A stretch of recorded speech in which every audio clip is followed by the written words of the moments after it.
Mesdames, Messieurs, bonsoir. Bienvenue à cette grande édition d'information sur la télévision Labari. L'auditorium Sani Bako du ministère des Affaires étrangères a servi de cadre ce matin à la cérémonie de prestation de serment de 6 nouveaux cadres de la Direction générale du Trésor et de la comptabilité publique.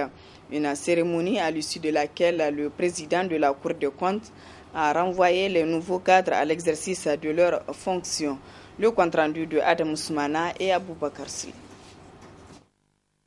Cette cérémonie solennelle présidée par les membres de la Cour des comptes avec à sa tête le président de la dite institution se veut celle de prestation de serment de nouveaux responsables de la Direction générale du Trésor et de la comptabilité publique. Au nombre de 6, ces responsables se sont consacrés à la traditionnelle formule conformément à la demande de la Direction générale du Trésor et de la comptabilité publique adressée à la Cour des comptes datant du 31 janvier 2017. L'article 2 du décret numéro 2010-400 PCSRD FDGTCP du 14 mai 2010 portant sur les prestations de serment et les garanties des comptables publics fait obligation aux 10 comptables, donc avant d'être installés à leur poste, entre autres de prêter serment.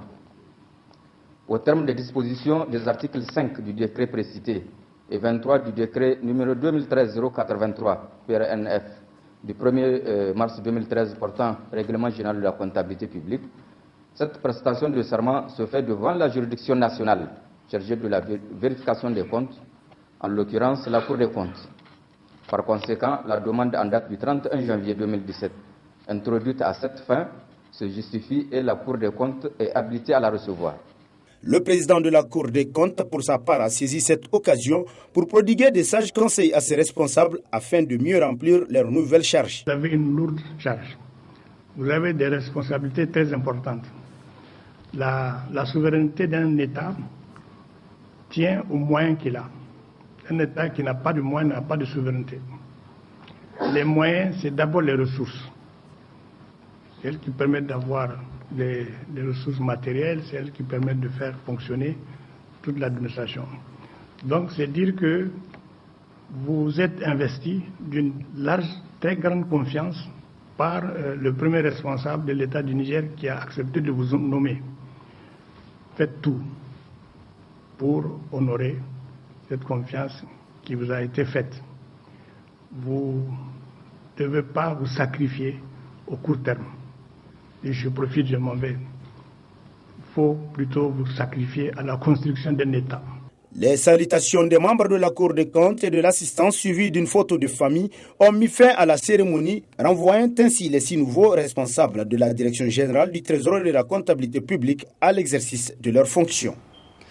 Le programme Voice vient de lancer ses activités au Niger. Il vise à renforcer les capacités des organisations de la société civile représentant les voix des groupes les plus marginalisés et les plus discriminés. Ce programme est mis en œuvre dans 10 pays du monde, dont le Niger. Le responsable de ce programme explique davantage. Marinké Van.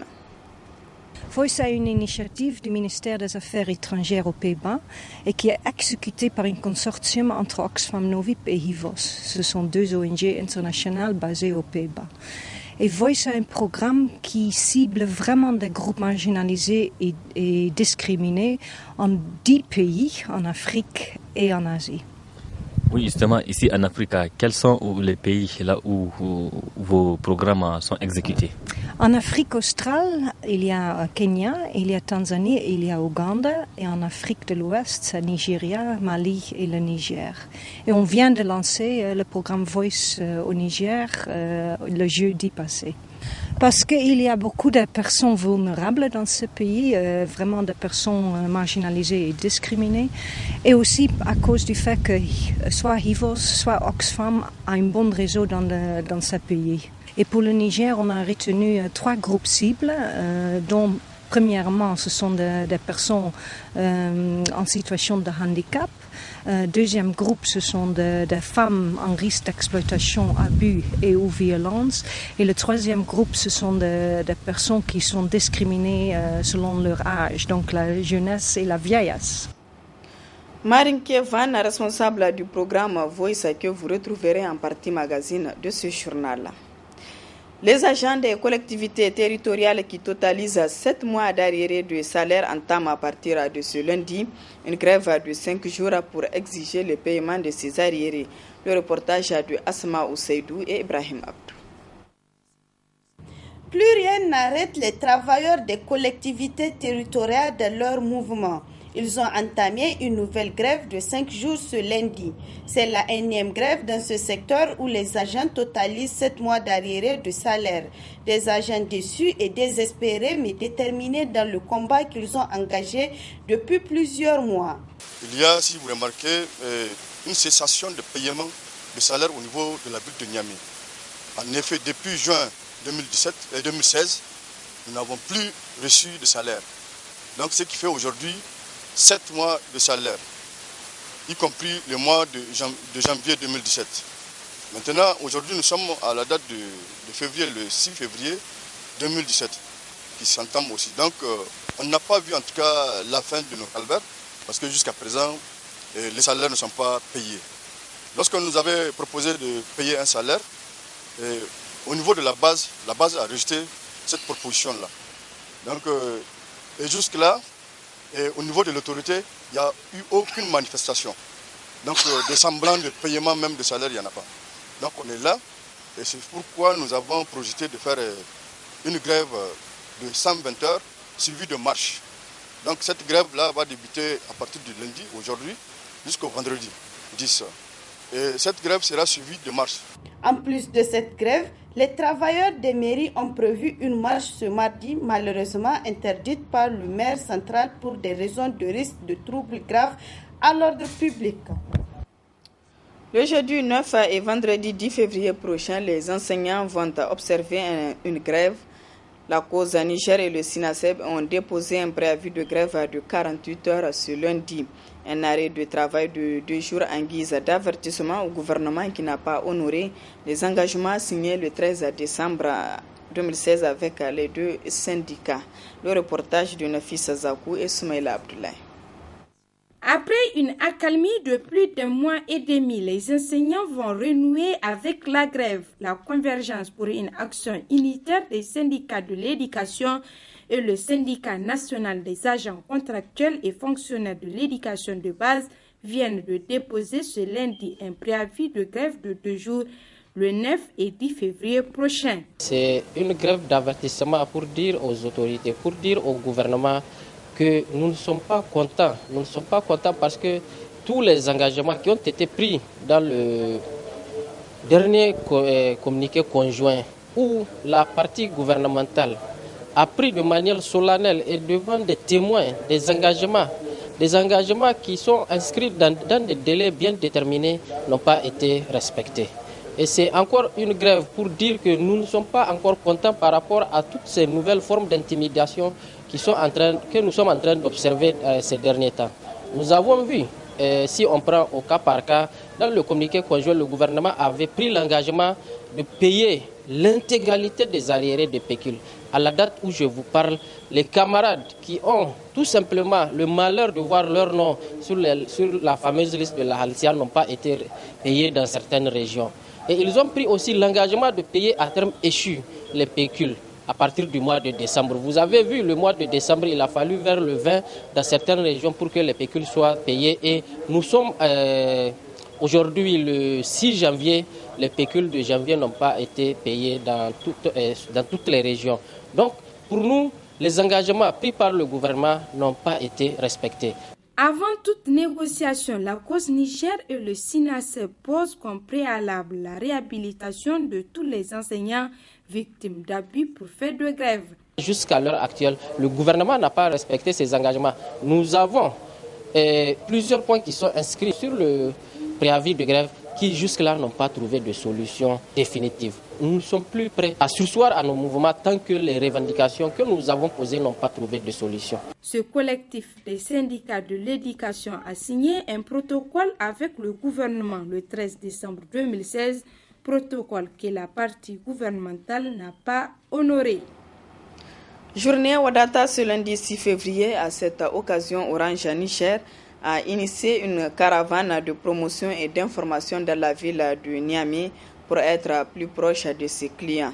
Le reportage est de Abdullah Razak Hamidou et Halidou Bouraima. Orange Niger, une fois de plus, aux côtés de ses abonnés à travers cette caravane à l'occasion de la journée Wadata. C'est de les rapprocher de l'essentiel pour nous. Et c'est quoi aujourd'hui? C'est Wadata, qui est aujourd'hui de 150% de bonus, qui n'est pas transférable, mais qui est convertible en data de connexion Internet. Ça veut dire qu'aujourd'hui, vous mettez 1000 francs de crédit, vous avez droit à 150% de bonus.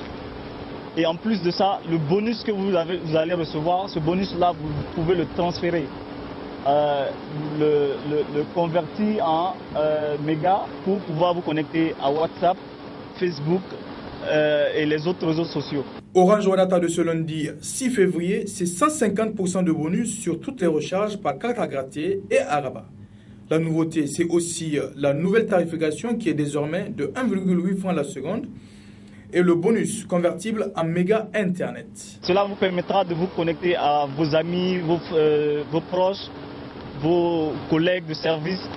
Et tout ça, c'est Orange qui le fait parce qu'on se dit que vous, l'essentiel pour vous, c'est d'être proche de vos familles, de vos amis. Surtout que c'est 150% de bonus. Les gens profitent pour mettre ça pour tout le mois. 150%, c'est beaucoup. On peut appeler les amis, la famille, tout quoi. Entre nous les jeunes, on sait qu'on s'appelle. Si Orange et les autres réseaux peuvent faire ça 2 à 3 fois par mois, ça sera bien pour le consommateur. À rappeler que le bonus c'est valable pendant 1 mois et que la journée Wadata c'est tous les débuts de mois.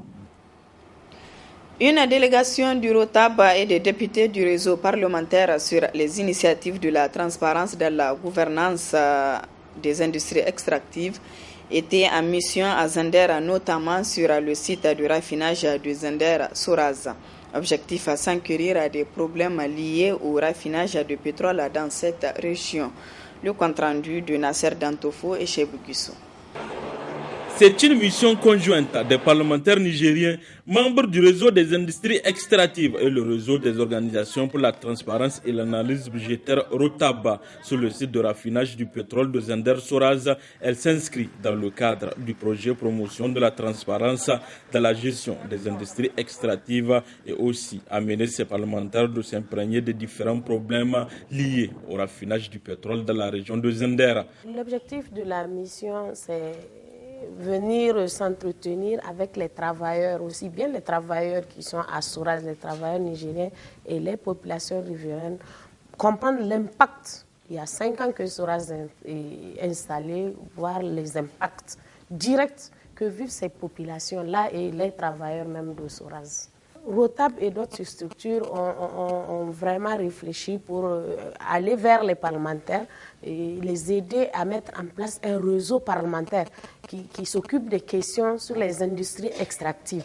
Là, c'est pour pouvoir... Eux, ils ont une tribune pour parler. Nous ne l'avons pas. Nous faisons certes le contrôle, mais eux, ils peuvent faire des propositions de loi. Et nous voulons travailler main dans la main pour pouvoir au moins faire respecter les dispositions de la Constitution, à savoir l'article 153 sur la création de fonds pour les générations futures. Une visite des installations de la Soraz qui a permis aux membres de cette mission d'être informés sur le fonctionnement de la société.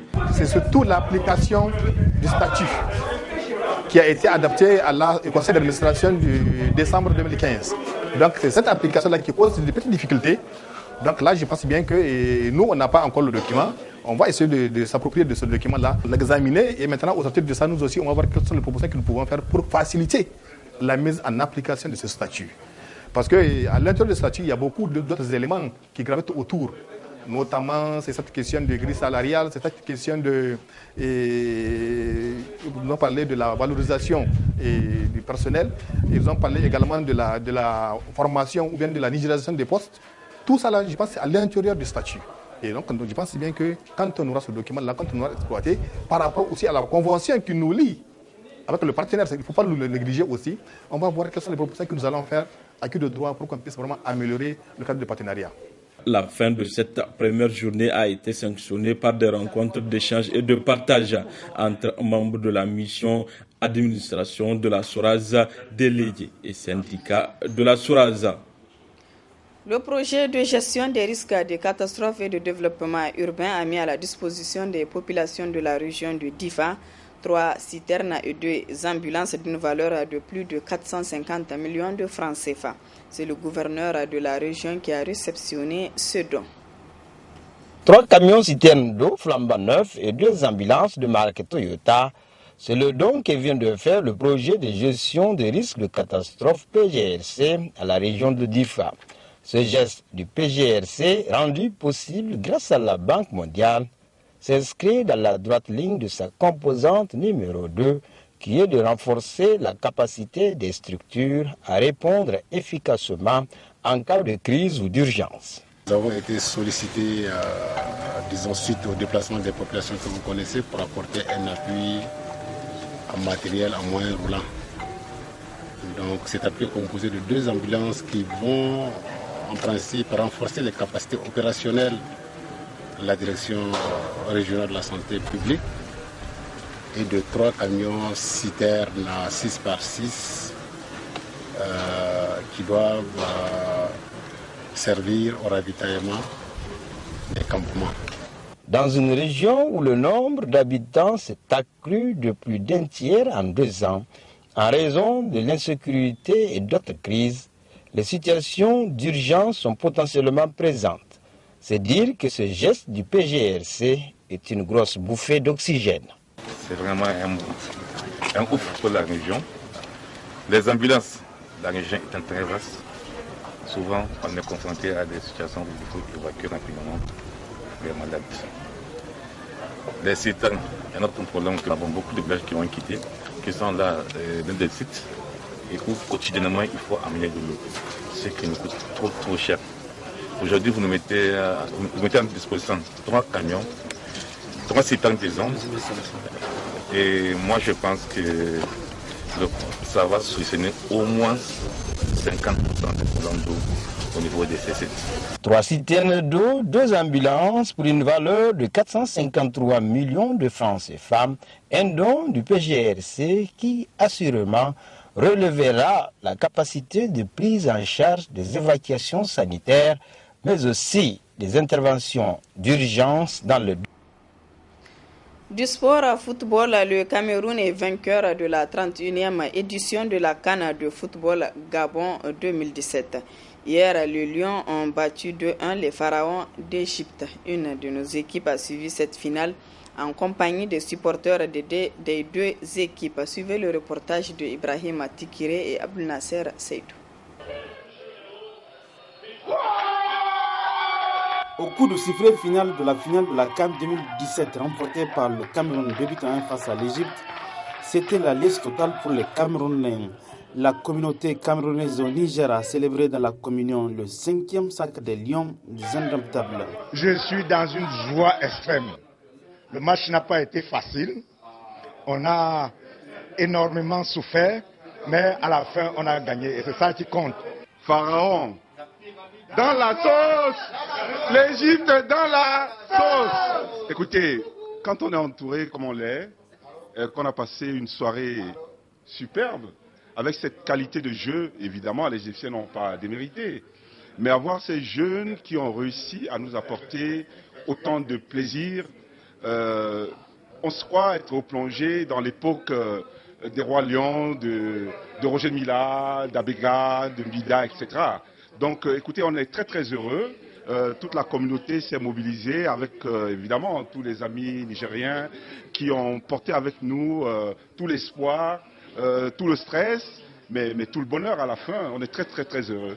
C'est un sentiment de joie et de fierté.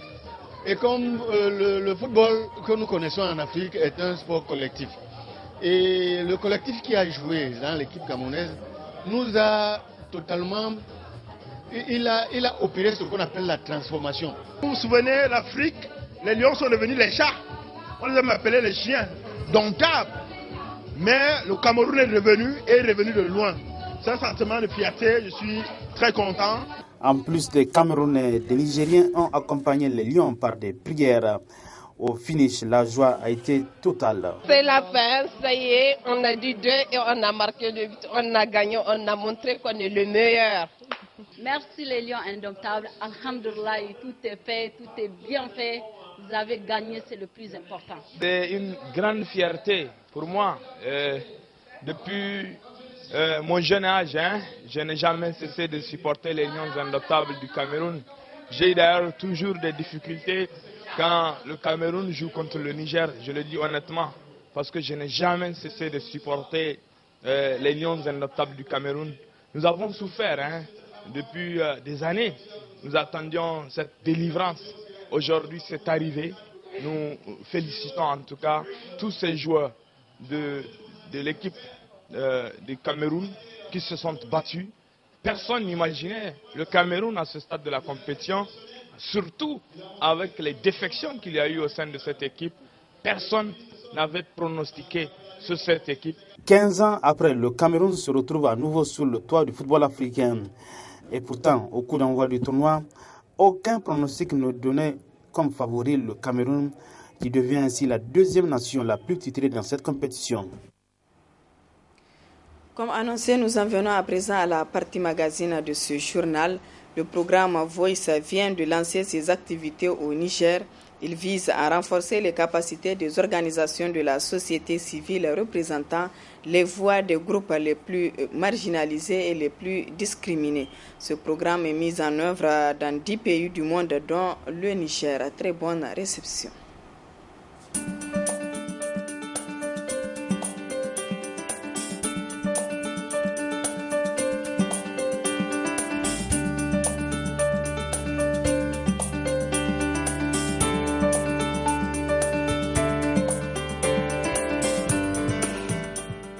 Nous présenter votre programme Voice. Voice est une initiative du ministère des Affaires étrangères aux Pays-Bas et qui est exécutée par un consortium entre Oxfam Novib et HIVOS. Ce sont 2 ONG internationales basées aux Pays-Bas. Et Voice est un programme qui cible vraiment des groupes marginalisés et discriminés en 10 pays, en Afrique et en Asie. Oui, justement, ici en Afrique, quels sont les pays là où vos programmes sont exécutés? En Afrique australe, il y a Kenya, il y a Tanzanie, il y a Ouganda, et en Afrique de l'Ouest, c'est Nigeria, Mali et le Niger. Pourquoi vous avez ciblé ces pays en Afrique pour mettre en exécution vos programmes? Parce qu'il y a beaucoup de personnes vulnérables dans ce pays, vraiment des personnes marginalisées et discriminées, et aussi à cause du fait que soit HIVOS, soit Oxfam a un bon réseau dans ce pays. Comment se fait le choix des cibles dans les pays? Ça dépend sur une analyse contextuelle qui a été faite déjà pour le Niger. Et pour le Niger, on a retenu 3 groupes cibles, dont premièrement, ce sont des personnes en situation de handicap. Deuxième groupe, ce sont des femmes en risque d'exploitation, abus et ou violence. Et le troisième groupe, ce sont des personnes qui sont discriminées selon leur âge, donc la jeunesse et la vieillesse. Ici au Niger, quelles sont les structures partenaires de Voice? Oui, le but général de Voice, c'est de renforcer la capacité de la société civile locale pour mieux faire leur lobbying, leur plaidoyer, leur influence pour changer la vie pour ces groupes vulnérables. Et donc on a 2 types de programmes. Premièrement, il y a un financement pour la société civile locale et on vient de lancer notre premier appel à proposition qui est maintenant sur notre site web. Et deuxièmement, il y a aussi un programme de lien et apprentissage. Donc on va mettre en relation les groupes au niveau local, au niveau régional et au niveau international pour échanger, pour faire des liens et pour apprendre des choses. Dans le cas du Niger où vous êtes actuellement, et quelles sont les structures de la société civile avec lesquelles vous travaillez? Ça est ouvert pour la société civile locale de postuler. Notre premier appel d'offres, il y a quelques critères d'éligibilité, il y a quelques critères de programme, mais c'est ouvert pour la société civile qui remplit ces critères d'éligibilité qui sont disponibles sur le site web. Il faut nous rappeler un peu ces critères. Un de ces critères qu'il faut être une ONG locale, donc ce n'est pas ouvert pour des ONG internationales. Un autre critère, il faut travailler dans 4 régions au Niger, donc Niamey, Maradi, Tillabéri et Tahawa. Et il faut aussi travailler avec le groupe cible, bien sûr. Comment vous menez vos enquêtes et pour effectivement essayer de cibler les groupes cibles par rapport à qui pourraient être concernés par vos programmes? Ça dépend un peu sur l'innovation de la société civile locale. Et je connais la société civile au Niger. Vous êtes très innovante, vous êtes très créatif. Donc je suis sûre qu'on aura beaucoup d'idées innovantes pour aider les groupes cibles. Mais au niveau global, on aimerait bien avoir un impact sur 3 thèmes. Le premier thème, c'est le thème par rapport à une amélioration aux services, aux ressources productives, donc l'emploi digne, accès à l'eau potable, accès à la terre, qui est vraiment un problème surtout pour les femmes au Niger. Deuxièmement, on aimerait bien voir une amélioration de l'accès aux services publics, soit la santé, soit l'éducation. Et troisièmement, qui est très important et très pertinent pour la société civile maintenant, il faut avoir une citoyenneté dynamique, participative et inclusive. Dans vos programmes, on a vu, vous avez prévu un programme sur les femmes, notamment les femmes en risque d'exploitation, d'abus ou de violence. Et pourquoi vous avez inclus cet aspect dans votre programme? L'aspect de genre est toujours important dans le développement humain. Et on a vraiment vu que cet aspect a toujours un défi partout. Et c'est pour ça qu'on a choisi ce groupe aussi. Comment vous travaillez avec vos partenaires? Donc il y a un concours, il y a un appel d'offres et tout le monde qui sont éligibles, tous les ONG peuvent postuler et on va faire un examen, on va évaluer toutes les propositions et on va choisir les meilleurs qui ont rempli le critère et avec eux on va travailler après l'examen sera fait. Quel genre d'appui vous donnez aux personnes ciblées par le programme? On va financer la société civile, les organisations de la société civile, mais aussi des associations communautaires à la base. Et donc, on a un financement pour eux, mais aussi un appui technique. Et aussi, on va la mettre en relation avec des autres ONG, soit en Afrique, soit en Asie. Et avec les différents pays là où vous intervenez, et comment se fait le partage d'expérience? Est-ce qu'il y a un lien entre tous ceux qui à travers le monde? Oui, on va commencer à faire ça électroniquement, donc par la voie de notre site web, par Facebook par exemple, par des groupes Google, on va le faire, mais on va organiser aussi une Ndaba, un forum chaque année où on va échanger et partager face à face, parce que ça facilite les choses mieux que électroniquement, qui est toujours un peu un défi. Pourquoi Voice est au Niger? Je connais le Niger. J'ai travaillé au Niger il y a 15 ans et aussi dans mon dernier poste, j'étais la directrice internationale de Publier ce que vous payez, dont le ROTAP est la chapitre national. Et donc, moi, j'adore la société civile au Niger. Mais j'aimerais bien voir que Niger va réussir à un meilleur classement sur l'index de développement humain, où le Niger se trouve en bas. Est-ce que Voice peut aider à développer ce classement à un meilleur rang? Ici donc au Niger, comment vous travaillez avec les autorités? Comment se passe votre collaboration? Ok.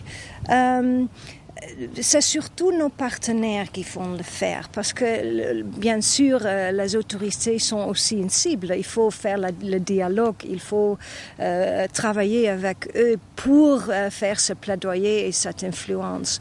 Et donc c'est à ce niveau qu'on va donner un appui technique à nos partenaires pour mieux dialoguer avec les autorités. On a vu ce mécanisme innovant de subvention. Oui. Expliquez-nous un peu. Premièrement, c'est ouvert. Deuxièmement, c'est très accessible. On a les formulaires qui sont simples. On a 4 types de subventions qui varient selon leurs critères d'éligibilité et selon le montant du financement. Et on a de très petits financements pour les groupes émergents qui sont en train de commencer de travailler ensemble, qui sont en train de développer leur confiance en soi, qui sont en train de développer leur style de leadership. Et c'est même pour des groupes informels ce type de subvention. C'est pour les ONG qui sont un peu mieux établis, qui sont un peu mieux développés. Et c'est surtout un plus grand montant de subvention. Et après le financement sera approuvé, on va aussi mettre en relation nos partenaires de Niger avec les partenaires au Mali et au Nigeria et dans les autres pays aussi. Donc ça, c'est aussi une innovation qu'on aimerait bien faire. Donc tout à l'heure, vous disiez que vous avez 4 types de subventions. On va essayer de les décortiquer un peu, et en commençant d'abord par la subvention d'autonomisation. Oui, c'est ça pour la subvention qui sont pour des petits groupes, pour des groupes informels qui sont en train de démarrer leurs activités, qui sont en train de découvrir ce qui se passe, qui sont en train de collaborer ensemble. Et ce sont de très petits financements à partir de 5 000 € jusqu'à 25 000 €. Et pour ce type de subvention, on a développé un formulaire très simple et on aimerait bien explorer est-ce que c'est possible aussi de postuler par audio ou par vidéo, par exemple, parce que l'analphabétisme est toujours un grand problème au Niger, et donc est-ce qu'on peut faciliter le processus pour ce groupe aussi. Donc, Deuxième type de subvention, c'est la subvention pour l'influence. Et ça, le montant varie entre 25 000 € jusqu'à 200 000 €. C'est une période de 36 mois. Et c'est vraiment pour développer une bonne plan stratégique pour faire le plaidoyer, pour améliorer la vie des Nigériens et Nigériennes. Troisième type de subvention, c'est l'innovation et apprentissage. Et ça, c'est pour vraiment tester de nouvelles méthodes. Qu'est-ce qu'on peut faire? Et pas nécessairement au niveau de technologie, mais on s'intéresse aussi à ce niveau. Mais qu'est-ce qu'on peut faire en tant qu'être humain? Est-ce qu'il y a de petites innovations qu'on peut apprendre de Mali, on peut apprendre d'une autre région de Niger et appliquer à un autre endroit, appliquer dans une autre structure? Est-ce qu'il y a des leçons tirées, par exemple, des groupes handicapés qu'on peut tester, on peut explorer avec des groupes de femmes? C'est ça la chose qu'on aimerait bien tester ensemble. Le 4e type de subvention est l'opportunité soudaine. Et l'opportunité soudaine, c'est vraiment une action collective pour des opportunités inattendues. Est-ce qu'il y a des choses, est-ce qu'il y a une loi qui est proposée que la société civile aimerait bien supporter ou battre? Ça, c'est l'autre côté aussi. Mais ça doit être une action collective de la société civile. Ce n'est pas ciblé juste pour un organisme de la société civile. Vous allez quitter Niamey satisfaite de ce que vous avez vu déjà, l'engouement? Oui, le lancement s'était tellement bien passé. On a eu un bon débat. On a eu aussi un chanteur, Jazz One, qui est dans une chaise roulante. Il a développé une chanson pour Voice et il a vraiment nous mouvé. C'était très émouvant. Et il y avait aussi plein de gens parmi nos groupes cibles. Donc on a eu un bon début.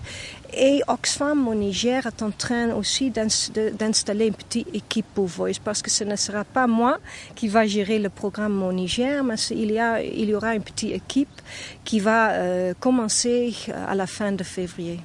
Donc pour finir, Marinké, quel est votre mot à l'endroit de la population nigérienne pour la réussite de ce programme? Du courage, c'est ça que je vous souhaite. Et aussi, il faut nous contacter en cas de questions.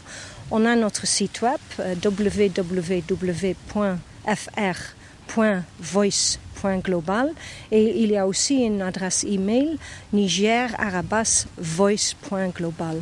Et donc je m'attends à de bonnes questions et je m'attends à un bon partenariat avec la société civile au Niger. Au niveau de faire le lobbying et de plaidoyer, Pour nous, ce n'est pas toujours nécessaire de faire le plaidoyer et le lobbying pour une nouvelle loi. Parce que quand je lis la loi au Niger, ils ont bien protectant de groupes cibles pour nous. Il y a aussi beaucoup de conventions internationales que Niger a ratifiées au niveau national.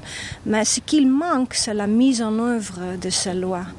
Et en plus aussi le comportement, l'attitude vers nos groupes cibles. Ça, il faut vous focaliser sur ça. Mettre en œuvre la loi qui existe, mettre en œuvre un programme pour changer le comportement vers nos groupes cibles, vis-à-vis nos groupes cibles, c'est ça qu'on aimerait bien voir. Je vous remercie. Je vous remercie aussi infiniment.